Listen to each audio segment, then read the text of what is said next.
Pizzeria is ready to run the floor for your Game 1 playoff party tonight. Swing by one of their 30-plus locations, grab championship-level pizza, and get set for a deep playoff run.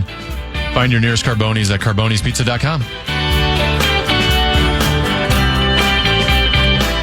We started the show with a montage that was followed up by breaking 3M Open news. 3M Open at the TPC of the Twin Cities coming up in July. And Hollis Kavner, who puts the whole show together, came on with us to announce that Scotty Scheffler is committed to playing in the 3M Open. And Tennessee, I went out just now to use the restroom during the break, and I noticed there was a little box there from the 3M Open, hashtag Golf That Matters, with my name on the box. I opened it up, and can you see what this is? Yeah, it's like one of those caddy smocks. Yeah. Look at the name on the back. Scheffler. It looks like I'm caddying for Scotty Scheffler. Oh, my gosh. You got to put that on and take pictures, get put it on social. We're going to do it. Social. We're doing it for what? For how long? Digital. Find it only on the Common Man program. Which we don't even do anymore. Digital. Yeah, you're right about this. Somebody said when Hollis brought up, that I caddied. When I brought up that I caddied for Arnie Palmer, the late Arnie Palmer, he said that it sounded like Hollis was doing "You're Breaking Up." I did caddy for at the Pro-Am for Palmer, and I left after 7 holes. I went up to Arnie. I said, "Arnie, look, I've had enough. I got to go. I got things to do." But it was fun to caddy for the king himself. Time for 5-3-4 here on the Fan. Time now for 5 questions. But it's worth repeating. Well, actually 3, but 5 sounds like more than 4. Brought to you by Willow River Company. Indeed. Question number 1. It's now time to take an in-depth look at the welfare of the wolves.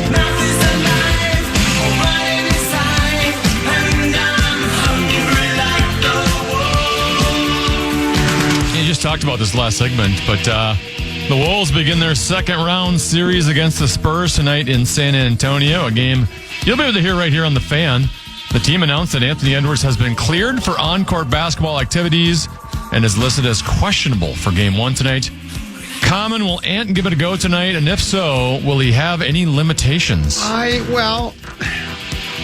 Before he's been nursing a knee injury for weeks.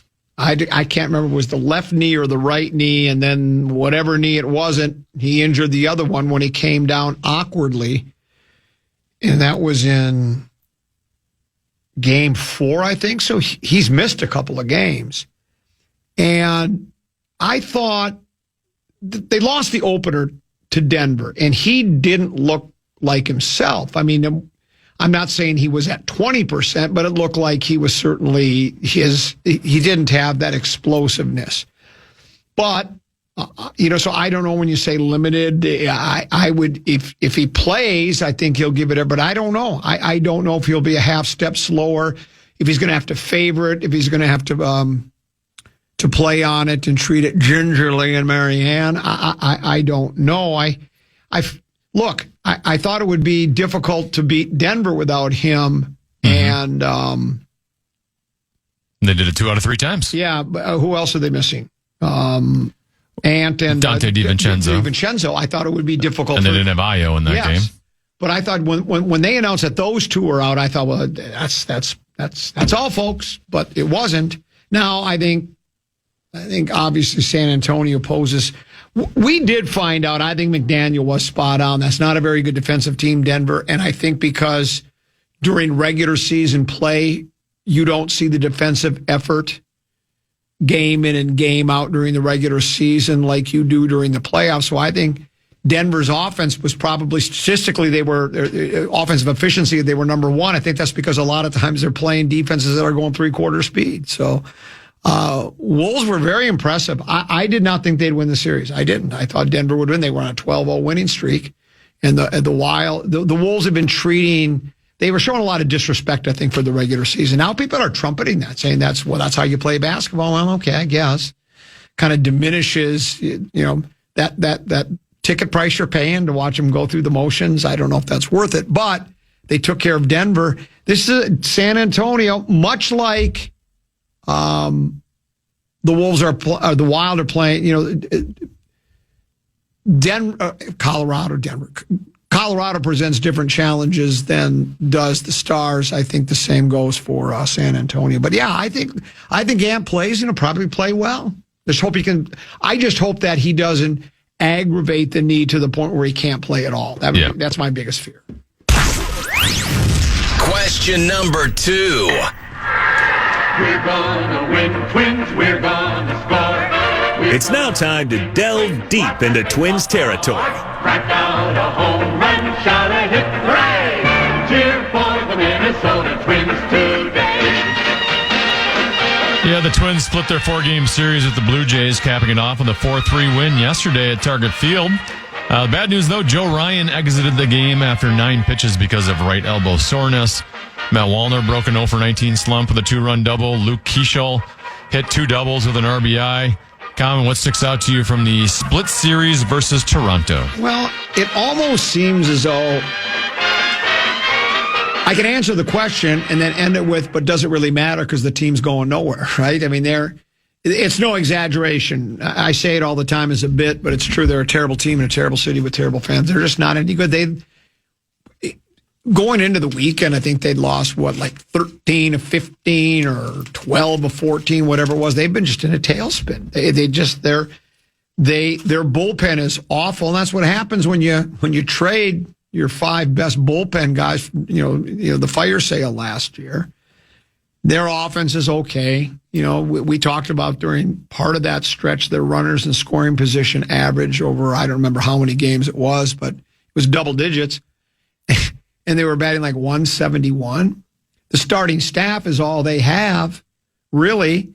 And Simeon Woods Richardson's been struggling, and now elbow starting pitcher leaving because of an elbow issue after 9 innings. That's not a good sign to me. I mean, he might be fine next start. I don't know, but my guess is there's some trouble there. That'd just be my guess. But then, like I said, what does it matter anyways? I mean, other than you want to see a guy stay healthy and pitch. That's what he does for a livelihood. He's fine. If you do decide to go to a Twins game and take Souhan's advice and watch players develop, I like watching a pitching match. Joe Ryan, he gets another top pitcher on the opposition. That's worth going because I like pitching. So that's just. I could watch players develop for cheaper at St. Paul. By the way, that's true. But I like good pitching matchups, and so with Joe Ryan out, and then did I see their top-rated prospect and one of the top 10 rated prospects in all of baseball, Walker Jenkins, Jenkins Walker. He's slammed into the wall, chasing down a fly ball. Now it seems like every guy in the club, whether it's the big club or the AAA club, they're in trouble. So yeah, it's just unfortunate, and it's just. They have a chance to be historically or biblically bad. I was at Saturday's game. Oh, you were? I had no idea that Toronto Blue Jays traveled so well. It was unbelievable. Really? Felt like a third of the crowd was Blue Jays fans. The entire section behind their dugout, there's 2-3 sections, but it was all Blue Jay fans. And they were loud, and so apparently they travel well. And to see the 8-run eighth when they blew the lead in the 8th inning, and Toronto scored 8 runs without even the Twins getting an out. Yeah. A combination of bad pitching and bad defense. Yeah, and that's just what the whole team's about. And I'm thinking maybe Tom Pohlad is now understanding why the Vegas odds makers, the over-under was something, low 70s. And if you remember his comment, he to the media was, well, that's preposterous. We're going to contend. It's funny. Tom had said sometime since he took over for his brother Joe. Joe was running the club. It didn't go well. Tom took over. Tom said, I really haven't paid that close attention to the team, and well, now he's getting a chance to. And I got to think now he understands why the odds makers had the over under where it was, because they're a mess. They just are. It's not fun.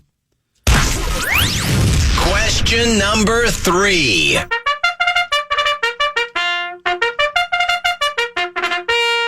At 23-1 odds, Golden Tempo won the 152nd Kentucky Derby on Saturday. Golden Tempo's trainer, Sherry DeVow, became the first female trainer to win the Run for the Roses. The victory was also the first for jockey Jose Ortiz, who won the Derby on the 11th try. Common, did you watch the Derby? And if so, your thoughts?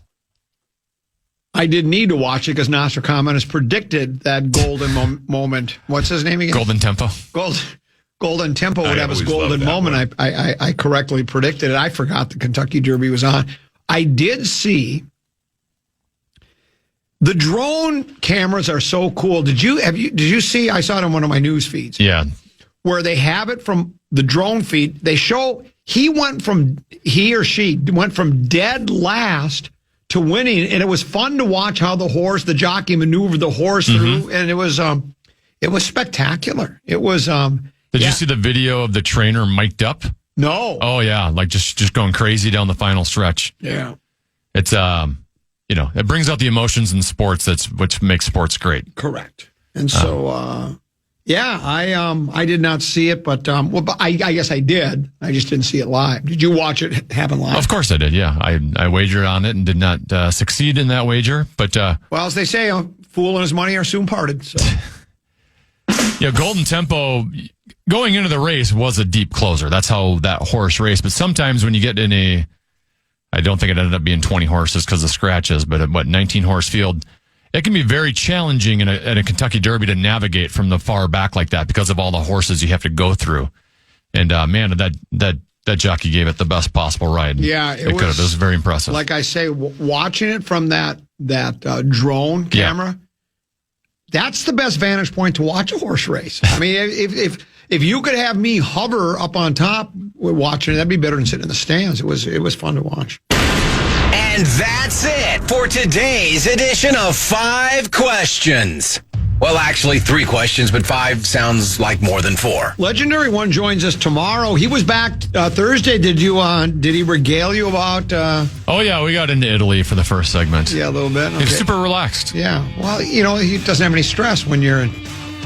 If there's any place for stress relief, it's Tuscany. Just ask Mark. He'll join us tomorrow, 2 until 3. Right now, though, Tenneby has he's got a keyword for us. The Fan and BigDeck.com want to give a shot to win bonus bucks with our national cash contest. Enter the keyword deposit at KFAN.com now for a shot at winning. That keyword is deposit. Enter now at KFAN.com.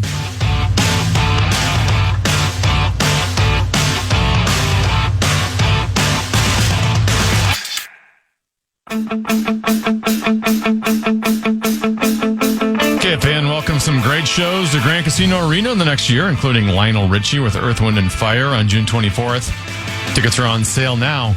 Get the complete details on all of our upcoming shows on the concert page at KFAN.com. Keyword calendar.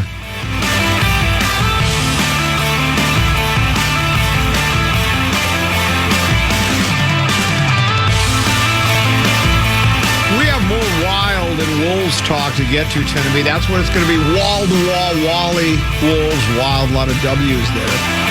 Volley, the Wild, and the Wolves. But I do want to get back to what we, as the official, unofficial ambassador to Minnesota Golf and the host to Tee to Green, want to get back to Hollis Cavner was on with us. He puts together the 3M Open. Scotty Scheffler has agreed to play in the 3M Open this year. That's the biggest name they've ever had. I mean, they had Koepka there before. They've had Mickelson there before. But this is the first time they've had world number one. I take that back. Maybe Koepka was world number one when he was here. I played in the Pro-Am the year Koepka was here. I was such a rube. I still have pictures of Koepka's on the putting green, right?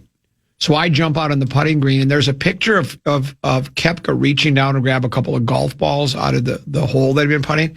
And I'm right next to him reaching down, picking up my golf ball. So it's world number one. Brooks Koepka, at the time, world number one. On the same green as world number 2,386,482. And I had actually gone up a couple of spots on the same green.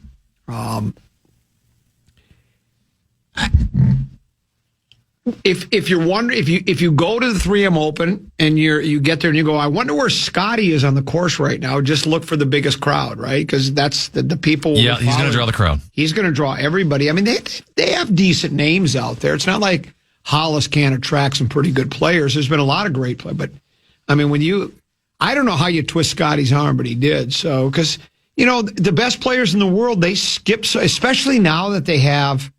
I don't know how many of those signature events they have, though, that are where it's like limited fields. It's the top, 70 or 80 players in the world, and they're playing for purses that are like, I don't necessarily think they're double, but they're close to that. I don't have all the numbers in front of me as how much money each first place check is for, second place, third, but everybody makes a check on those, and that was to fight that was to kind of keep Liv at bay. We got to give our guys a little bit more money, but it'll be nice to see Scotty there. We'll broadcast live from the 3M Open. Our last two Tee to Green shows. We're there the Saturday before they get to town, and then we will be there third round Saturday. I can confidently say we won't have Scotty on the air. It's not going to happen. I'd like it to, but I don't think it will. Also, Tee to Green, going to be your favorite hockey team has pushed Tee to Green to the side. Do you know that? You've got to be kidding me. Is that what happened this past weekend? Oh, yeah. I heard that was a possibility. Yeah. All of a sudden, it was like, I get a text. I'm out playing the golf course. Just enjoying my day, talking to people, reading some things, and having fun. I get a text from Abbott says, would it be an issue or be difficult to move Tee to Green from 10 to noon till noon to 2? And I go, yeah. Why I didn't say the reason would be difficult is because I can't change my tee time. I mean, I'm up there to play golf. It's business and pleasure, right? Says, well, you have to pre-record it then.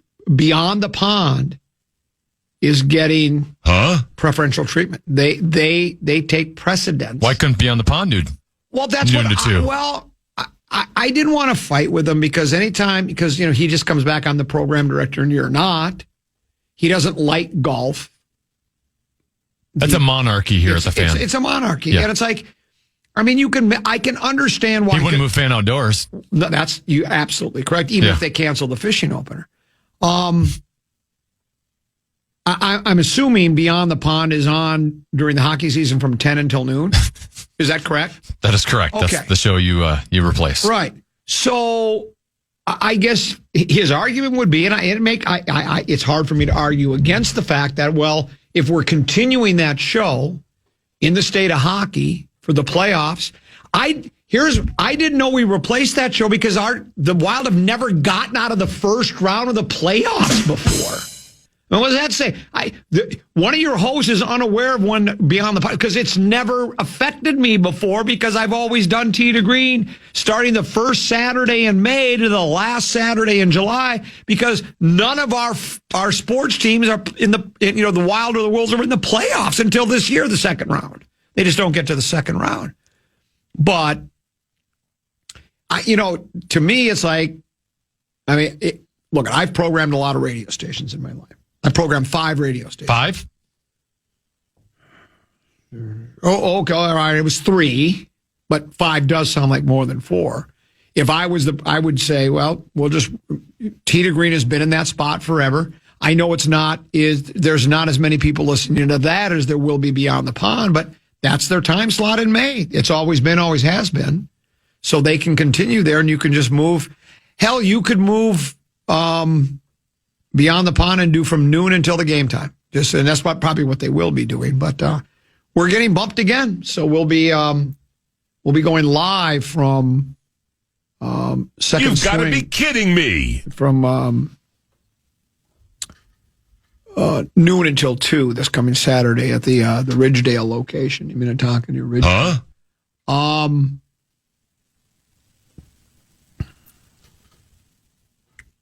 Yeah, I mean, I'm not happy about it, but what am I going to do? If you were the program director, I know you're a hockey guy. You're the Jolly Green Giant. if you were making that decision, would you have allowed Tee to Green to keep their slot and moved? I mean, I just know how many dedicated golf fans and listeners there are in the state, in the upper Midwest, and frankly, worldwide that listen on the iHeartRadio app. And Tee to Green is appointment radio for them. They are locked in to join at 10 a.m. on a Saturday, and you just threw off their entire schedule. That's what I think. So that's what I would have done. But again, I'm not. I don't make those decisions. He's flexing, is what he's doing, because he can do whatever he wants because he is the program director. And so I guess I'll have to think that the program director always makes the right decisions.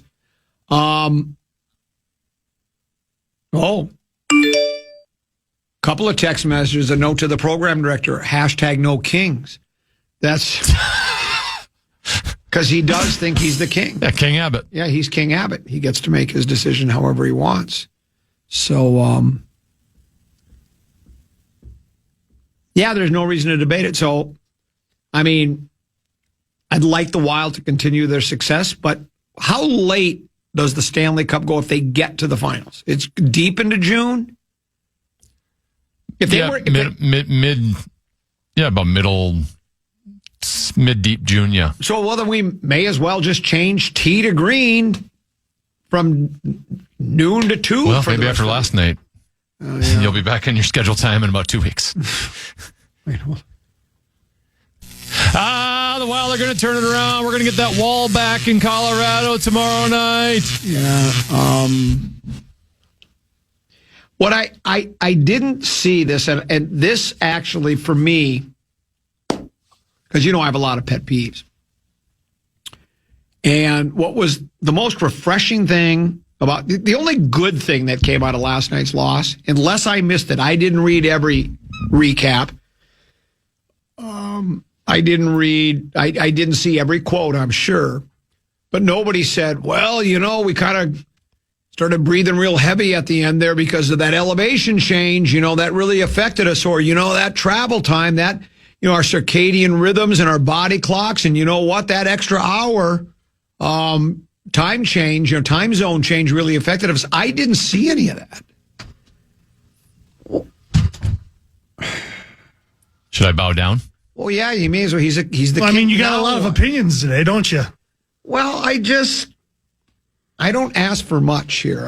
All I do is, I just try to keep to myself and do my job and help the sales and help the sales staff as much as I can. And I think I do a pretty good job. And the only thing I ask out of life is just I have a schedule I adhere to, and I just like 10 until noon to do it. And it's you could do the Beyond the Pond, then you could follow that up with In the Zone. And then, or why don't you swap In the Zone and have In the Zone go noon to 2? They're always 8 to 10. Yeah. I'm always 10 to noon. Once Beyond the Pond ends. Right. I don't think it should end yet. Well, it doesn't have to. You could move it to noon to 3. But you could be noon to 2 as well, and then it can stay at its normal time slot. I guess I could, but I don't want to get too deep into it, but we do have guests and advertisers that have kind of expected it to be at that same time all the time, and now it's not there anymore. So, but we'll explain. See, you just make the decision. The rest of us has to clean up the mess, and we'll do it. We'll handle it. You just do the show. I have to program stations, which include more than one. Yeah, I know, and I've programmed more than one station. No, you haven't. Not more than one. Maybe you might want to work on some of those. Leave the fan alone, because the fan's doing just great the way it is. So this is probably going to go into the middle of late June, early July, right? And then I might just start fantasy football. Why don't we just look at noon to 2 being the permanent time slot? I don't like. You get 36 in. Yeah, I don't like noon to 2. That splits up my day too much.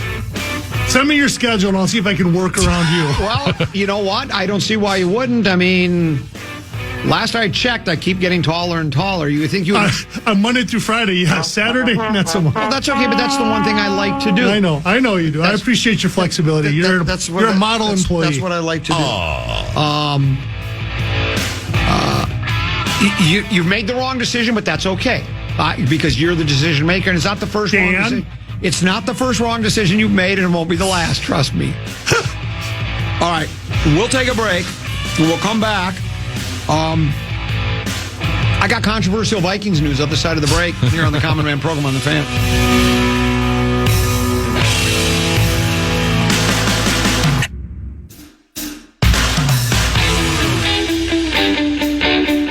your chance to know what the latest sports news is in town, chances to win tickets, and knowing what is going on with all your favorite KFAN shows.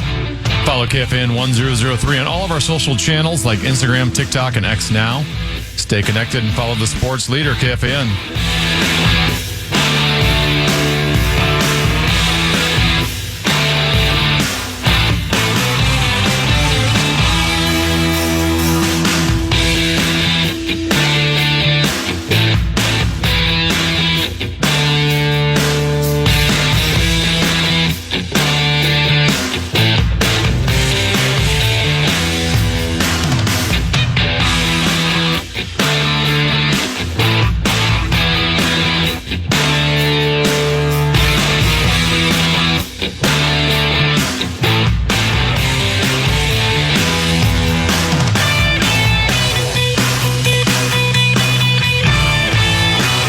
Couple 13-14 fast time common. East Tennessee NBA playoffs.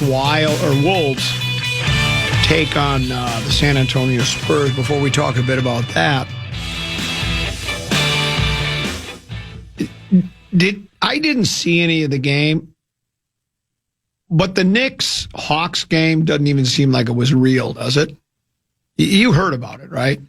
The New York Knicks achieved a historic 140-89 Game 6 blowout win over the Atlanta Hawks, setting a new NBA record for the largest half-point lead in playoff history, 47 points. The Knicks led by as many as 61 points at one point, closing the series to move into the second round. The Knicks led 83-36 at halftime, eclipsing the previous NBA playoff record of a 41-point halftime margin. The 51-point final margin was the third largest in a series-clinching playoff game. What were those other two games, and how bad must have those losing teams have been? The Knicks led by as many as 61, the largest lead in a playoff game during the play-by-play era.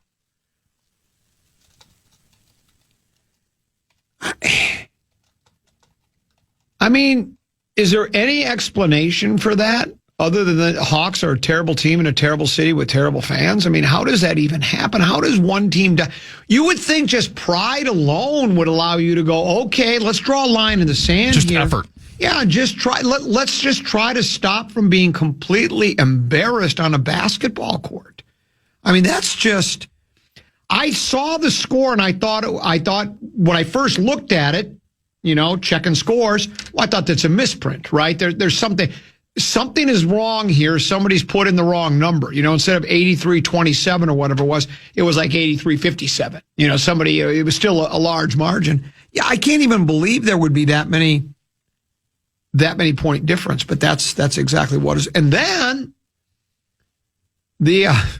our guy Jalen Suggs and the Magic had the Pistons on the ropes 3-1, and the Pistons won 3 games in a row to win the series. You talk about, now that's a team that staved off embarrassment. They were the number 1 seed, so they're probably thinking, my guess is you get in the locker room and you're going, what are we doing here? How are we letting the upstart, and look, Orlando Magic, they got some good players on the club. But if you're 1 seed, you don't lose to 8 seeds. You shouldn't. I know it's happened in history. 2 lost to a 7. Well, yeah, it does happen. I get that, but it's like, it's just like, I don't know if that's, when something like that happens, is it more on the 1 or the 2 seed that loses? Is it more on them, or am I not giving the 8 and 7 seeds enough credit? Because I guess maybe it does show that the regular season means nothing in the NBA, that it means absolutely zero. Because that's what, locally I've been reading that now. Tennessee, when the Wolves season, and this isn't the first year that they're described as a moody team. They're moody. So sometimes they just don't feel like playing, and they're sullen and withdrawn. And, I bring up that quote from Ant over and over again about it seems like we really don't want to play these regular season games. We just want to get to the postseason. And so, you read locally now that and I don't necessarily say the bent of the story is that that's a good thing, but just like, well, maybe maybe the Wolves' approach to the season has been correct all along.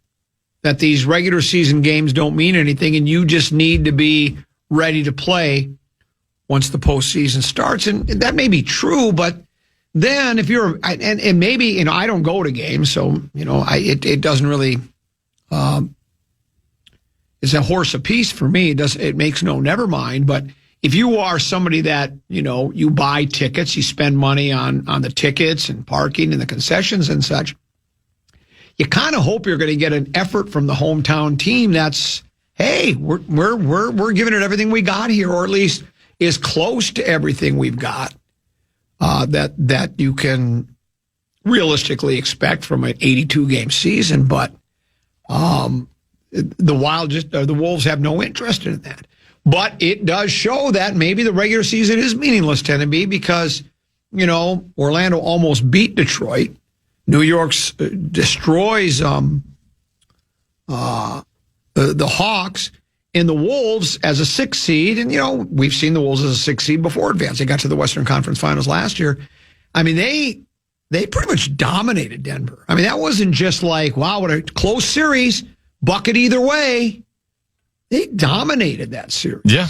And McDaniel came out, and there were one of the, I don't know if it was a concern, but one of the questions was when McDaniel, after was at game 2, he said, they're terrible defensively. Then he named each guy by name. It was sort of like when Leitner was in the locker room. Former Fish Wrap Factory West Side beat writer Steve Ashburn and I were the only 2 members of the media in the locker room after the Wolves had lost to somebody, who it was, I don't remember it now anymore. But we were there, Ashburn was asking Leitner questions, and then Leitner all of a sudden, he starts pointing at every locker, his teammates' lockers, and he's pointing at each other, going, loser, loser, loser, loser, and then he points at himself and says winner. So he pointed at every one of his teammates. He basically called them all a loser and said, I'm a winner. And McDaniels did the same thing, except he wasn't pointing at his own teammates. He called those guys out by name. Joker can't defend. Murray can't defend. Braun can't defend. You name Gordon. He named them all. I don't even know all the names of the players. And then there were those that thought, might not want to do that, because that's that bulletin board material. Yeah, I guess you could give Denver all the bulletin board material that you wanted to, and it wasn't going to matter. And then when the Ant's out, DiVincenzo for the year. Ant, we weren't sure. He's week to week. Now he was a full participant today, and he's been cleared to play. And then, like you say, our new folk hero, Io, who was brilliant with 43 points in game 4? They made Denver look like, they made him look like the Atlanta Hawks the other night almost, so what to expect, I don't know. Now, my basketball source texted me not long ago and said his source tells him, and my basketball source is plugged in, but I'm not saying, take this to the bank. I'm not as certain about this as I was when I tweeted out Brett Favre will play against the Chicago Bears at TCF Bank Stadium in that December football game when he was ruled out.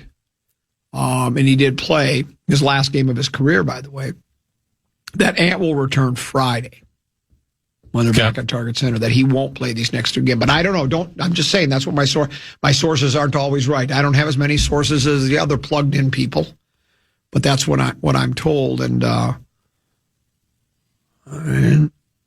stranger things have happened. We saw what happened with Denver, but I think San Antonio is a better team than Denver. The matchup that's going to be intriguing, Tennessee, I think, is going to be our guy Rudy. Say the 2 big Frenchmen. Yeah, the 2 big Frenchmen. I mean, they're pals. I think that will go by the wayside now. Once you play, you shake hands after the game, but before the game, I don't think they'll do a lot of commiserating. But, Rudy, he felt the biggest difference, I think, between Joker and Wembanyama is I didn't realize Joker didn't play defense. or just that was not his strength. That's not the problem with Wembanyama. He plays defense. It's the complete opposite, yeah. He'll. They haven't handed out the award yet. Has he been named Defensive Player of the Year? They're still waiting. I think he's nominated. I don't think they've actually handed out the awards. If they have, defensively, he changes everything the other team does because he's multifaceted. He can protect the rim. He's just that good. But Rudy, because there were doubters. First of all, he seemed to be. He said so. They doubted me. He was a bit, I guess, offended or felt insulted that he's not in the running for a defensive player. He's won it 4 times. That he wasn't.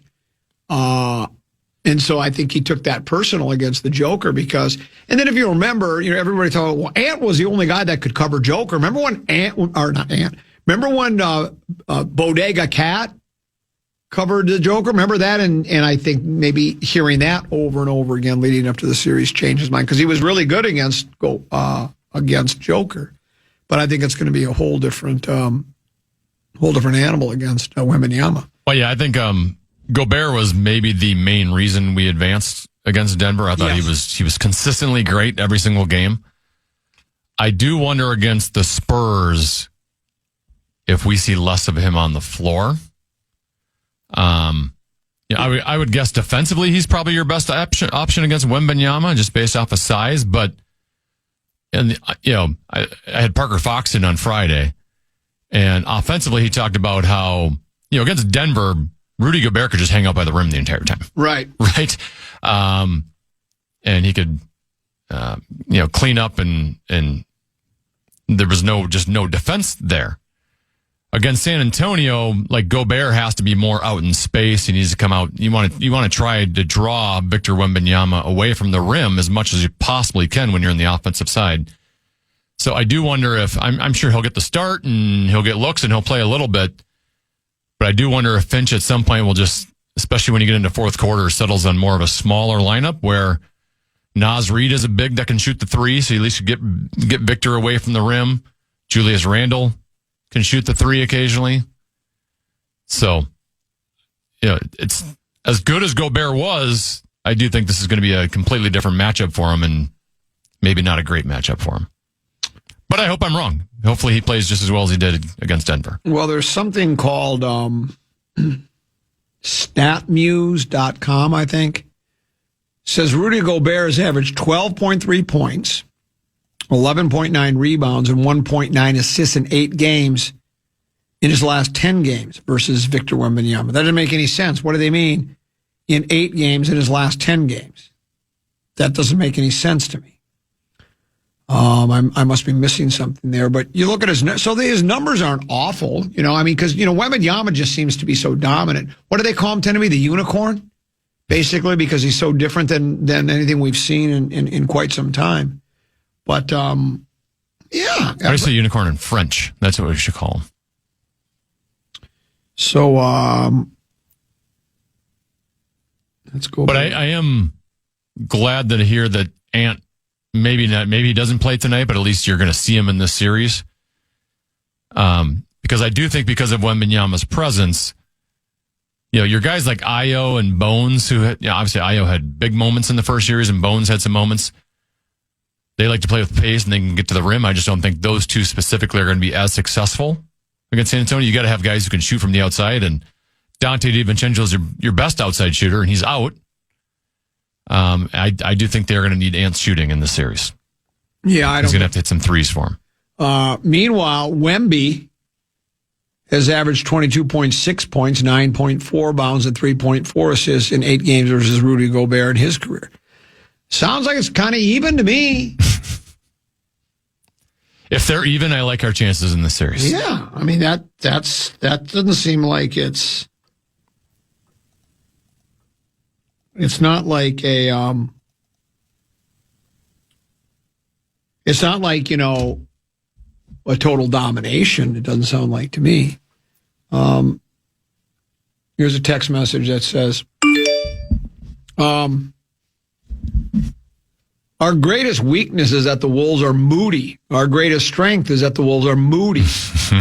Not sure if it'll push us past the Western Conference Final this year, but maybe our on-fire mood will stick long enough. Yeah, maybe the moodiness, I don't know. But that's what it seems. They seem to be. That's how it's been described, as they're a very moody team. This one says, regarding the Timberwolves, do you guys have any intel on how to watch a game tonight? It looks like it may be blacked out here, except if you have a Peacock subscription, whatever that is. Unbelievable if true. You can't tell me they're doing that. Are they really? How do you not? I don't believe. So I had to look it up today. Okay. It is on Peacock, which I don't have. It's also on NBC Sports Network, which I didn't even know was still a thing. That they used to carry the NHL hockey a long time ago. But for me on Xfinity, it's like channel 12, 11. So you have it somewhere. I know I have NBC Sports Network. I just watched it for something within the last couple of days. But the Twins were on NBC Sports Network yesterday, so I watched it. So if you have Xfinity at least and you have NBC Sports Network, I don't know which packages. It probably depends on which package you have.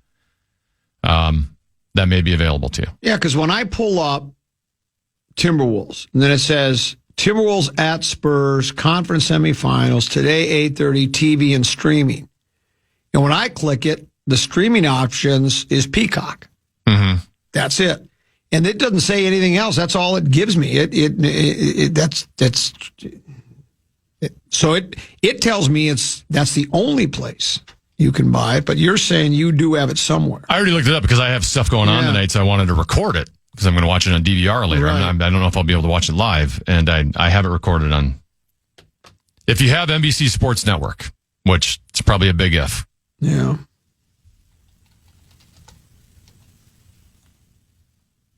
Well, I told you before, my boys I have Peacock. Again, I don't know. I've got one of those things called, I've talked about this with you before. It's called Fire Stick.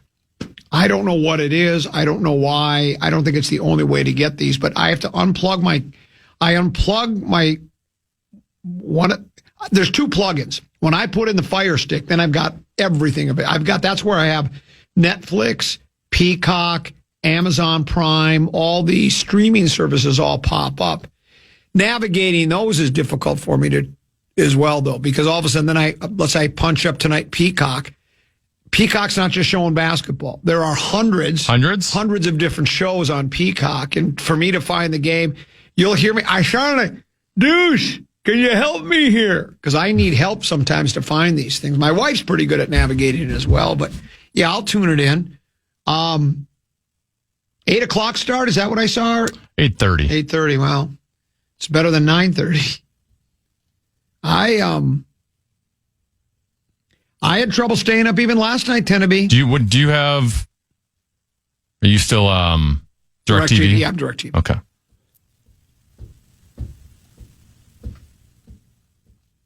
Yeah, the days of the one thing about the National Football League, is that even true on the Thursday night game? Is that all Amazon Prime?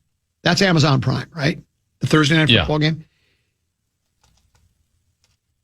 If your local team is playing, let's say the Vikings are playing, you have to remind me. By the way, try channel 220 tonight. 220 tonight? 220. And what is that? On DirecTV, that's what NBC Sports Network is. Oh, okay. Yeah. I don't know if you have it in your package. Yeah, I do. I do have that package. Because here's what I'll ask you. I know that on a regular season Sunday game, the Vikings you can still get locally, right? There's always a local. They always available on what's considered free TV. I don't think that's the case with all the other sports, right? You can't find a Twins game unless you're paying something for it, right? I think now they occasionally will have a game on one of the local stations, but I don't think that happens very often. Hell, back when I was growing up, they didn't show all 162 Twins games. There were like 50 select games that they would show. That was it. And they would show them on I think at the time the call letters, now it's CARE 11, but I think back then it was WTCN. And you would get 50 games, and just by luck of the draw, depending upon what games you got. But that doesn't make, to me, it seems like, it seems un-American that if you've just got rabbit ear TVs, just regular over there, you should be able to see your local teams play, but I guess that's just not the way it works anymore. Especially in the playoffs. Well, that's it. That's right. That's right. Especially in the playoffs, it should just be available to you. But we'll see. But yeah, not everyone's got Rosen money. Well, that's exactly right. It's not available to everybody. No, I mean it is, I guess, but if you have it. So, want to get back into some wild conversation with you, Tennessee, and maybe talk some Wolves as well. I got a couple of other items. We talked about already, right? That they're going to expand the NCAA playoffs to 486 teams, right? Basketball.